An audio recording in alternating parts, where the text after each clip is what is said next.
Hello friends, स्वागत है आपका आज के इस नए वीडियो में। आज की इस वीडियो में हम लोग बात करेंगे सीडीपी के एक और नए चैप्टर जिसका नाम है अभिप्रेरणा व अधिगम, मोटिवेशन एंड लर्निंग, जो कि किसी भी टीचिंग एग्जाम में इस टॉपिक से 2 से 3 नंबर तक पूछा जाता है। अगर आप भी टीचिंग एग्जाम का तैयारी कर रहे हैं तो ये वीडियो आपके लिए बहुत ही इंपॉर्टेंट है, क्योंकि 2 नंबर आपका यहाँ से कम फिक्स हो रहा है। तो वीडियो को अंत तक जरूर देखेंगे, बहुत ही छोटा वीडियो होने वाला है। और अगर आप इस टॉपिक को कंप्लीट नहीं किए हैं, इस टॉपिक कि थ्योरी को आप नहीं पढ़ें तो भी कोई दिक्कत नहीं है, क्योंकि हम लोग इस टॉपिक से जितने भी ऑब्जेक्टिव हैं या फिर जितने भी प्रीवियस ईयर एग्जाम में क्वेश्चन पूछा जा चुका है उन सभी को अच्छे से डिस्कस करेंगे और समझेंगे, जिससे कि आपका ये टॉपिक जो है अच्छे तरीके से क्लियर हो जाएगा, आपका कॉन्सेप्ट क्लियर हो जाएगा। और आपका किसी भी टीचिंग एग्जाम में या फिर आप सीटेट का एग्ज़ाम दे रहे हो या अदर स्टेट के टीईटी का एग्ज़ाम दे रहे हो, उसमें आपका ये टॉपिक से 2 नंबर से 3 नंबर तक आपका कंप्लीट होने वाला है। तो आइए फर्स्ट क्वेश्चन से शुरू करते हैं। और इस तरह के वीडियो जो कि ऑब्जेक्टिव है या फिर प्रीवियस ईयर एग्जाम में क्वेश्चन पूछा जाता है, उस क्वेश्चन को हम लोग सभी टॉपिक को क्लियर कर रहे हैं। और अगर आप इस तरह के वीडियो को देखना चाहते हैं तो हमारे चैनल को ज़रूर सब्सक्राइब कर लें, जिससे कि और इससे पहले वाले वीडियो को हम लोग अपलोड कर चुके हैं और आगे आने वाले जितने भी टॉपिक हैं उन सबको हम लोग अच्छे से डिस्कस करेंगे और इसको ऑब्जेक्टिव को कंप्लीट करेंगे। तो आइए शुरू करते हैं।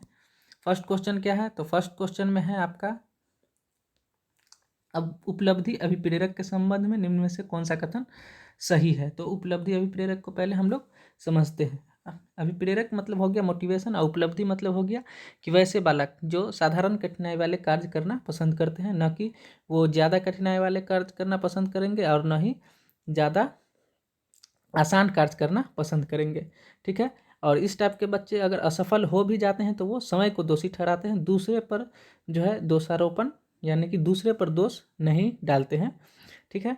इन बालकों में अपनी योग्यता की जो समझ बूझ होती है अन्य बच्चों से ज़्यादा पाई जाती है, या इन बालकों की सफलता की दर जो होती है अधिक होती है। ठीक है। इन्हें जो है साधारण कठिनाई वाले कार्य पसंद होते हैं, यानी कि अपनी उपलब्धि के अनुसार ये कार्य करना पसंद करते हैं। ठीक है। क्वेश्चन समझ में आ गया। अब हम लोग ऑप्शन की तरफ आएंगे। ऑप्शन है उपलब्धि अभिप्रेरक जीवित रहने के लिए आवश्यक है, तो आवश्यक है, ये भी सही है। यदि व्यक्तिगत क्षमताओं की संतुष्टि महत्वपूर्ण है तो उपलब्धि अभिप्रेरक का विकास अभिप्रेरक कहा जाता है, तो ये भी सही है, क्योंकि व्यक्तिगत क्षमता जो कि तो ये उपलब्धि अभिप्रेरक को विकास अभिप्रेरक भी कहा जाएगा, क्योंकि व्यक्तिगत क्षमता जो कि आप अगर उसे कि कोई कार्य करने का जो क्षमता है, अगर वो उससे संतुष्ट है या वो खुद से कर पा रहा है, तो वो अभिप्रेरक को विकास अभिप्रेरक डेवलपमेंट मोटिवेशन भी कहा जा सकता है। ऑप्शन नंबर सी पे हम लोग आएंगे। ऑप्शन नंबर सी पे है, यदि व्यक्तियों के मध्य प्रतियोगिता पर बल है तो उपलब्धि अभिप्रेरक को सामाजिक अभिप्रेरक भी कहा जा सकता है, तो ये भी सही है। इसका ऑप्शन नंबर डी हो गया, जो कि उपरोक्त सभी आंसर इसका होगा। क्वेश्चन नंबर 2 पे हम लोग आएंगे। निम्नलिखित व्यक्तियों में से कौन अपने बच्चे या बच्चों को आंतरिक प्रेरणा दे रहा है? ठीक है, इंटरनल मोटिवेशन दे रहा है। तो फादर रॉबर्ट अपनी कक्षा के उन बच्चों को चॉकलेट देते हैं तो अच्छा व्यवहार करते हैं, तो ये आंतरिक प्रेरणा नहीं है, ये आपका बाह्य प्रेरणा है, external motivation. Option number B है, अगली कक्षा में कक्षोन्नति पाने पर नंद कुमार अपने पुत्र को कहानी की पुस्तक देते हैं। ठीक है, तो ये भी आपका एक्सटर्नल मोटिवेशन है। अपने पुत्र के जन्मदिन पर गिरिजेश कुमार दावत देते हैं, तो ये भी एक्सटर्नल है। विज्ञान विषय में सर्वोच्च अंक पाने पर राकेश अपने पुत्र को प्रशंसा करते हैं, तो ये जो प्रशंसा है ये इंटरनल मोटिवेशन यानी कि आंतरिक प्रेरणा दे रहा है इसमें, तो ऑप्शन नंबर डी जो है आपका सही आंसर है। नेक्स्ट क्वेश्चन है क्वेश्चन नंबर 3, जो कि आप सीटेट 2013 में पूछा जा चुका है। आइए इसको सॉल्व करते हैं। राजेश अति लोलुप पाठक है, मतलब प्रतिभाशाली पाठक है या ज़्यादा तेज पाठक है, आप कह सकते हैं।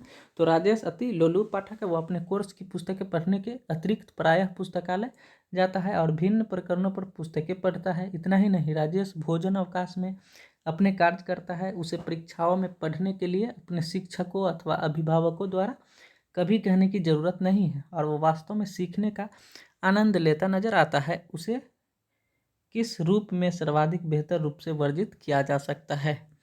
तो आंतरिक रूप से अभिप्रेरित शिक्षार्थी, या फिर तथ्य आधारित शिक्षार्थी, या फिर शिक्षक प्रेरित शिक्षार्थी या आकलन आधारित शिक्षार्थी। तो इसका आंसर हो जाएगा ए नंबर। आंतरिक रूप से अभिप्रेरित है, इसीलिए उसे न ही टीचर और न ही अभिभावक को कहने की ज़रूरत पड़ती है, वो खुद से टाइम निकाल करके पढ़ रहा है, इसका मतलब वो इंटरनल मोटिवेट स्टूडेंट है। तो 3 का आंसर हो गया ए नंबर। क्वेश्चन नंबर 4 पे हम लोग आएंगे। निम्न में से कौन सा कथन सही नहीं है? ठीक है, तो इसको ध्यान में रखना है, कौन सा सही नहीं है। तो ये है आवश्यकता वंचना की शारीरिक अवस्था नहीं है, या फिर अंतर्नोद आवश्यकता का मनोवैज्ञानिक परिणाम है, आवश्यकता एवं अंतर्नोद समान नहीं है बल्कि समानांतर है, या मूल प्रवृत्तियां आंतरिक जैविक बल है। तो इसका आंसर क्या हो जाएगा? आवश्यकता वंचना की शारीरिक अवस्था नहीं है। तो इसका आंसर हो गया ए नंबर। ये सही नहीं है, क्योंकि यहाँ ये जो है आवश्यकता वंचना की शारीरिक अवस्था है, यहाँ बोल रहा है नहीं है। ठीक है, तो ये आपका आंसर हो गया ए नंबर। क्वेश्चन नंबर 5 है। एक महिला ने भोजन प्राप्त करने के लिए अपने बच्चों को बेच दिया। ठीक है, आप ऐसा नहीं करेंगे, भोजन के लिए बच्चों को नहीं बेचेंगे। तो ये जो है एक क्वेश्चन है, एक महिला ने भोजन प्राप्त करने के लिए अपने बच्चों को बेच दिया, इस खबर को किस आधार पर अच्छी तरह से समझा जा सकता है? तो इसका आंसर बताइए, इसका आंसर क्या हो जाएगा? तो इसका आंसर हो जाएगा पदानुक्रमिक आवश्यकताओं का सिद्धांत, जो कि ऑप्शन नंबर डी है। अब पदानुक्रमिक आवश्यकताओं का सिद्धांत क्यों होगा? तो ये एक थ्योरी है अभिप्रेरणा, ये आवश्यकता पदानुक्रमिक सिद्धांत है, जो कि अब्राहम मैस्लो द्वारा दिया गया है। कौन सा सिद्धांत है अभिप्रेरणा का? तो आवश्यकता पदानुक्रमिक सिद्धांत। ठीक है, आवश्यकता पदानुक्रमिक सिद्धांत, जो कि अब्राहम मैस्लो द्वारा दिया गया था, और इसके द्वारा एक हायरार्की बनाया गया था, जिसमें शारीरिक आवश्यकता जो पहला नंबर पे था, दूसरा नंबर पे सुरक्षा की आवश्यकता था, तीसरा नंबर पे सामाजिक आवश्यकता, चौथा नंबर पर सम्मान की आवश्यकता, और पांचवा नंबर पे आत्म सिद्धि की आवश्यकता। तो पहला नंबर पे था शारीरिक आवश्यकता, मतलब अपने शरीर को, मतलब पहले बच्चों को भोजन चाहिए, उसके बाद ही बच्चों को पढ़ाना लिखाना पड़ता है। तो जब तक बच्चे के शारीरिक आवश्यकता को पूरा नहीं किया जाएगा, बच्चे का कोई आवश्यकता पूरा नहीं हो सकता है। तो पदानुक्रमिक आवश्यकताओं के सिद्धांत पे सबसे पहला जो नंबर पे था वो शारीरिक आवश्यकता था, इसीलिए बच्चों का जो इमोशन था वो बाद में, पहले अपने भोजन के लिए वो काम करेगा। तो ये कौन सा सिद्धांत पे आधारित है? पदानुक्रमिक आवश्यकताओं का सिद्धांत। तो इसका आंसर हो गया ये डी नंबर। आप इसको याद रखेंगे कि मोटिवेशन थ्योरी है, जो कि जिसमें है पदानुक्रमिक आवश्यकताओं का सिद्धांत, जो कि अब्राहम मैस्लो द्वारा दिया गया था, जिसमें शारीरिक आवश्यकता जो है पहले नंबर पे है। तो वो पहले जो है इसी के तहत, इसी थ्योरी के तहत जो है स्कूल में जो मिड डे मील चलाया जा रहा है, इसी थ्योरी के अनुसार चलाया जा रहा है, जो कि पहले शारीरिक आवश्यकता को पूरा करता है, उसके बाद जो है पढ़ाई लिखाई आएगा। क्वेश्चन नंबर 6 पे हम लोग आते हैं। क्वेश्चन नंबर 6 में है, हालांकि यह स्पष्ट रूप से उनकी सुरक्षा आवश्यकताओं के उल्लंघन में था। कैप्टन विक्रम बत्रा अपने देश को बचाने के दौरान कारगिल युद्ध में मारे गए, संभवतः उन्हें थी, क्या थी? तो 6 नंबर में ऑप्शन पढ़ेंगे, नवीन अनुभव की प्राप्ति की इच्छा, या आत्मसिद्धि की प्राप्ति, या अपने अपनत्व संबंधी आवश्यकताओं की उपेक्षा, या फिर अपने परिवार के नाम की ख्याति प्राप्ति। तो ये सीटेट 2013 में पूछा जा चुका है, और हम अभी डिस्कस किए हैं। कौन? तो ये आपका आवश्यकता पदानुक्रमिक सिद्धांत, जो कि अब्राहम मैस्लो द्वारा दिया गया था, जिसमें कि पहला जो था शारीरिक आवश्यकता था, दूसरा था सुरक्षा की आवश्यकता, तीसरा था सामाजिक आवश्यकता, चौथा है सम्मान की आवश्यकता, और पांचवा नंबर में है आत्मसिद्धि, मतलब सब कुछ छोड़ छाड़ के देश के लिए काम करना या फिर किसी दूसरे के लिए काम करना। तो वो था, क्या था? आत्मसिद्धि, जो कि 5वें नंबर पे था। ठीक है, तो 5वें नंबर पे जो था, तो ये इसमें क्या बोला गया कि कैप्टन विक्रम बत्रा जो थे, वो अपने देश को बचाने के दौरान कारगिल युद्ध में मारे गए, संभवतः उन्हें क्या थी? तो उन्हें थी जो है आत्मसिद्धि की प्राप्ति थी, मतलब अपने से कोई मतलब नहीं था, वो देश के लिए जीना चाहते थे, इसीलिए वो कारगिल युद्ध में मारे गए। तो 6 का आंसर हो गया बी नंबर, जो कि 2013 में पूछा जा चुका है। अब क्वेश्चन नंबर 7 क्या है? तो अधिगम के प्रक्रम में अभिप्रेरणा क्या है? मतलब लर्निंग, सीखने का जो प्रोसेस है, उसमें मोटिवेशन क्या है, तो सीखने वाले की स्मृति को तेज बनाता है, यानी कि याद करने की क्षमता। तो ये तो नहीं होगा, याद वगैरह नहीं किया जाएगा किसी भी टॉपिक पे। पुराने अधिगम से नए अधिगम को विभेदित करना, यानी कि पहले जो आप सीख चुके हैं और अब जो नए सीख रहे हैं उसको अलग करना, तो ये भी नहीं होगा। एक दिशीय रूप में सोचने में सीखने वालों को प्रस्तुत करता है, ठीक है, मतलब कि एक ही दिशा में सोचने वाले को। मोटिवेशन अगर है तो एक दिशा में सोचेगा, तो ये भी नहीं होगा। तो नए सीखने वालों में अधिगम के लिए रुचि का सृजन करना, तो ये आपका डी ऑप्शन हो गया। क्वेश्चन नंबर 8 पे हम लोग आएंगे। पुरस्कार एवं दंड क्या है? पुरस्कार एवं दंड क्या है? तो सकारात्मक प्रेरक है, तो नहीं, सकारात्मक नहीं है। सकारात्मक पुरस्कार हो सकता है लेकिन दंड जो है नकारात्मक है। स्वाभाविक प्रेरक है या फिर कृत्रिम प्रेरक है या फिर अर्जित प्रेरक है? तो ये कृत्रिम प्रेरक है, यानी कि आप नेचुरल तरीके से आप पुरस्कार या दंड दोनों दे सकते हैं, ये कृत्रिम प्रेरक है। क्वेश्चन नंबर 9 जो कि बिहार टीटी 2011 में पूछा जा चुका है। निम्न में से कौन सा कथन अभिप्रेरणा एक प्रक्रिया के संदर्भ में उपयुक्त नहीं है? ठीक है, नहीं है क्वेश्चन पूछा जा रहा है। तो हर एक व्यक्ति को लक्ष्य की ओर ले जाता है, तो ये तो सही है। अभिप्रेरणा एक ऐसी प्रक्रिया है जो कि हर व्यक्ति को लक्ष्य की ओर ले जाती है। हर व्यक्ति की शारीरिक आवश्यकताओं की संतुष्टि करता है, तो ये भी सही है। यह मनोवैज्ञानिक आकांक्षा को प्राप्त करने में सहायता करता है। अब डी नंबर में यह व्यक्ति को अप्रिय स्थिति से दूर रखता है, ठीक है। तो यह मनोवैज्ञानिक आकांक्षाओं को प्राप्त करने में सहायता करता है। तो आपका ये हो जाएगा सी नंबर ऑप्शन, जो कि इसका आंसर है सी नंबर। और तो इसका आंसर हो गया सी नंबर। अब ये आप लोग समझिए कि शारीरिक आवश्यकता क्या है। तो शारीरिक आवश्यकता है नींद है, भूख है, प्यास है, जो कि शारीरिक आवश्यकता है, ठीक है। तो ये आपका अभिप्रेरणा एक प्रक्रिया के संदर्भ में कौन सा उपयुक्त नहीं है? तो आप इंटरनल मोटिवेशन के अंदर ये आ जाएगा। यह मनोवैज्ञानिक आकांक्षा को प्राप्त करने में सहायता करता है, तो आपका सी हो गया, ऑप्शन नंबर सी, जो कि आंसर है। क्वेश्चन नंबर 10 में है, निम्नलिखित में से जन्मजात अभिप्रेरक कौन सा है? तो ये निद्रा है। निद्रा मतलब नींद हो गया, भूख हो गया, प्यास हो गया, ये जन्मजात अभिप्रेरक है। और खेलना, प्रशंसा या क्रोध जो है अर्जित अभिप्रेरक के अंतर्गत आएगा, तो इसका आंसर हो गया ए नंबर। क्वेश्चन नंबर 11 है, अभिप्रेरणा के सिद्धांत के अनुसार एक शिक्षक के द्वारा सीखने की संवर्धित कर सकता है। क्या कर सकता है?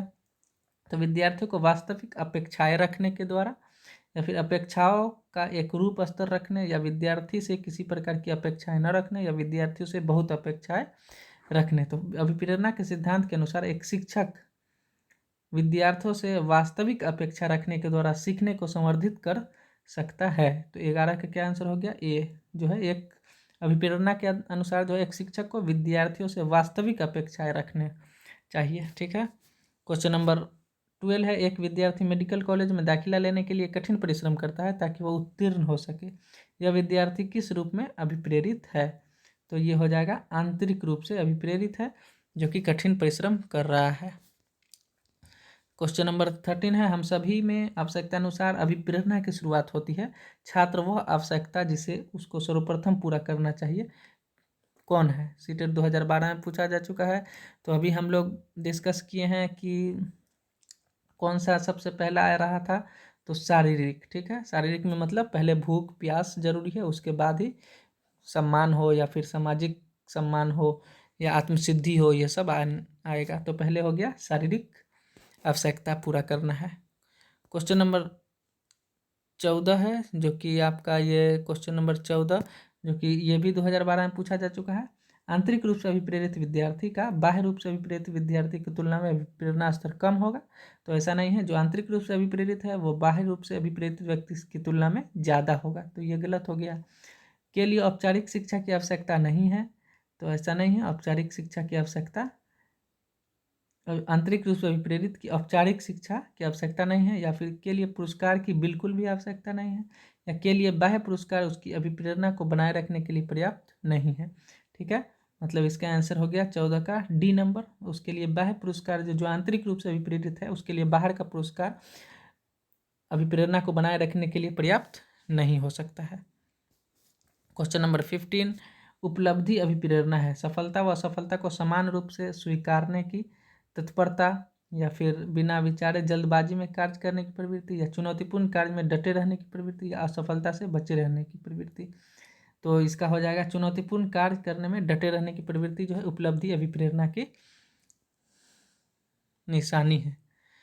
क्वेश्चन नंबर 16 जो कि आप है, एक विद्यार्थी उच्च स्तरीय सृजनशील रंगमंचीय कलाकार बनना चाहता है, उसके लिए निम्नलिखित में से कौन सा उपाय सबसे कम प्रेरक होगा?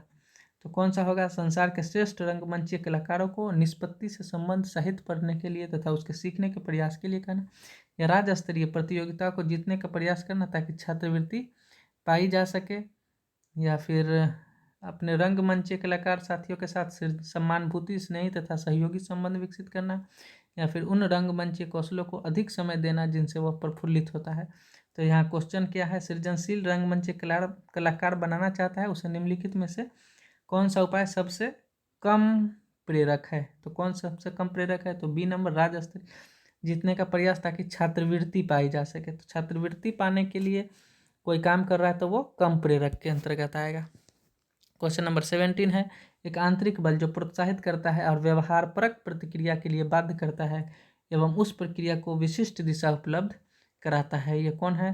तो आपका ये अभिप्रेरणा हो जाएगा, मोटिवेशन। निम्न में से कौन सा शब्दावली प्राय अभिप्रेरणा के साथ अंतः बदलाव के साथ इस्तेमाल किया जा सकता है? तो 18 का हो जाएगा सी नंबर, आवश्यकता, जो कि हम लोग डिस्कस कर चुके हैं कि मोटिवेशन तब आएगा जब आपके कोई नीड होगा या आपकी कोई आवश्यकता होगी। जैसे अगर आप अभिप्रेरणा के अंतर्गत आ जाएगा, आप जैसे कि आपको अगर आवश्यकता है तो पहले आप अगर ये एग्जाम्पल से समझिए कि अगर आप को भूख लगा है तो भूख जो है आपकी आवश्यकता है, और भूख लगा है तो आप खाना खाने के लिए अगर यहाँ से आप यहाँ खाना लाने आए या फिर ये खाना बनाने का प्रोसेस है तो ये प्रक्रिया है, उसके बाद ये आपका यहाँ पे आ जाएगा जो आप पाना चाहते हैं वो आप खाना खा चुके हैं तो वो आपका हो जाएगा लक्ष्य। ठीक है, तो अभिप्रेरणा जो है एक आवश्यकता, अगर आपको कोई आवश्यकता नहीं है तो आपको अभिप्रेरणा भी नहीं होगा, तो अभिप्रेरणा की जगह पे आप आवश्यकता को यूज कर सकते हैं। क्वेश्चन नंबर 19 है, प्रेरणाएं अनुभूति के मतलब कौन सी प्रेरणाएं अनुभूति के संतुष्टिकरण की अवस्थाओं तक पहुंचने और व्यक्तिक लक्ष्यों को प्राप्त करने की आवश्यकता को संबोधित करती है? तो ये आपका हो जाएगा भावात्मक, जो कि व्यक्तिक लक्ष्य प्राप्त करने की कौन सी भावात्मक प्रेरणा जो है लक्ष्य प्राप्त करने की आवश्यकताओं को संबोधित करती है। क्वेश्चन नंबर 20, विद्यार्थी को स्वच्छता के लिए प्रेरित करने हेतु उन्हें स्वच्छता समिति का सदस्य बनाना प्रतिबिंब करता है। क्या प्रतिबिंब करता है? तो प्रेरणा की सामाजिक सांस्कृतिक कल्पनाएं। ठीक है, अगर आप स्वच्छता समिति का सदस्य बन रहे हैं तो इससे जो है समाज की या फिर संस्कृति को मोटिवेशन मिलेगा। क्वेश्चन नंबर 21, राजेश गणित की समस्या को हल करने के लिए पूरी तरह से संघर्ष कर रहा है, उसका आंतरिक बल जो उसे समस्या को पूरी तरह से हल करने के लिए विवश करता है के रूप में जाना जाता है। तो कौन से रूप में जाना जाता है? तो प्रेरक, मोटिवेट है वो, इसीलिए वो बन नहीं रहा है फिर भी उस समस्या को हल करने का प्रयास कर रहा है। तो क्वेश्चन नंबर 21 का ए हो गया आंसर। क्वेश्चन नंबर 22 में हम लोग आएंगे, अभिप्रेरणा चक्र के संबंध में निम्न में से कौन सा सही क्रम है? तो अभिप्रेरणा में आ जाएगा, पहले अभिप्रेरणा होने के लिए सबसे पहली बात कि उसे आवश्यकता होनी चाहिए, तो ये आवश्यकता इसमें है और इसमें है, तो ये नहीं होगा और ये नहीं होगा। अभिप्रेरणा जहाँ होगा तो सबसे पहले आवश्यकता होगा, उसके बाद उसका प्रक्रिया होगा, उसके बाद लक्ष्य होगा। तो आवश्यकता ये दोनों में है तो ये हो सकता है या ये हो सकता है, उसके बाद आवश्यकता, उसके बाद तुरंत आ जाएगा क्या? ये लक्ष्य, तो लक्ष्य तो आएगा नहीं, आवश्यकता के बाद लक्ष्य नहीं, आवश्यकता के बाद क्या है? प्रक्रिया है, प्रोसेस है, उसके बाद आप लास्ट में लक्ष्य की प्राप्ति करेंगे। तो आवश्यकता, उसके बाद प्रबल प्रेरणा, उत्तेजना, लक्ष्य उन्मुखी व्यवहार, उसके बाद उपलब्धि, उत्तेजना में कमी। मतलब आप अगर उपलब्धि अपने लक्ष्य तक पहुंच जाएंगे उसके बाद आपके उत्तेजना में कमी आएगी। तो ये डी नंबर हो गया आपका ऑप्शन। क्वेश्चन नंबर 23 क्या है? तो एक अध्यापिका यह सुनिश्चित करना चाहती है कि उसके विद्यार्थी आंतरिक रूप से प्रेरित है, उसके संदर्भ में वह क्या कर सकती है? तो क्या करेगी वो? तो सभी बच्चों के लिए उपलब्धि एक समान मानकों को उल्लेखित करेगी। तो ऐसा नहीं कि फिक्स जो है कर दिया गया कि अगर हर एक बच्चा 75% लाएगा तभी वो बच्चा अच्छा या फिर आंतरिक रूप से प्रेरित है। इस प्रकार के अधिगम गतिविधि की योजना बनाना जो अभिसारी चिंतन को प्रोत्साहन देती है। तो अभिसारी चिंतन मतलब हो जाएगा क्लोज माइंडेड थिंकिंग, जो कि ये नहीं होगा। अंतिम परिणाम पर ध्यान देने के बजाय व्यक्तिगत रूप से बच्चों की अधिगम प्रक्रिया पर ध्यान देना। तो परिणाम से ज़्यादा क्या है, प्रक्रिया पे ध्यान देना, जो किस तरह से बच्चे का लर्निंग हो रहा है, तो वो बच्चा अच्छे तरीके से मोटिवेट हो सकता है। तो इसका आंसर हो गया सी नंबर। अब क्वेश्चन नंबर 24 जो कि सीटेट 2015 में पूछा जा चुका है, निम्नलिखित में से कौन सा कथन सबसे बेहतर ढंग से वर्णन करता है कि कक्षा में बच्चों को प्रश्न पूछने के लिए क्यों प्रोत्साहित करना चाहिए। क्यों प्रोत्साहित करना चाहिए, तो बच्चों को अपने भाषा कौशलों के अभ्यास की आवश्यकता, या फिर जिन चीज़ों के बारे में बच्चे नहीं जानते हैं उनके बारे में विचार करवाकर उन्हें यह महसूस करवाया जा सकता है कि उन्हें बुद्धि की कमी है, या प्रश्न अन्योन्य क्रिया के द्वारा अधिगम को आगे बढ़ाते हैं। तो ये 24 का सी हो गया कि प्रश्न पूछकर या फिर इंटरेक्शन करके बच्चों का अधिगम प्रक्रिया को अच्छे तरीके से हम आगे बढ़ा सकते हैं।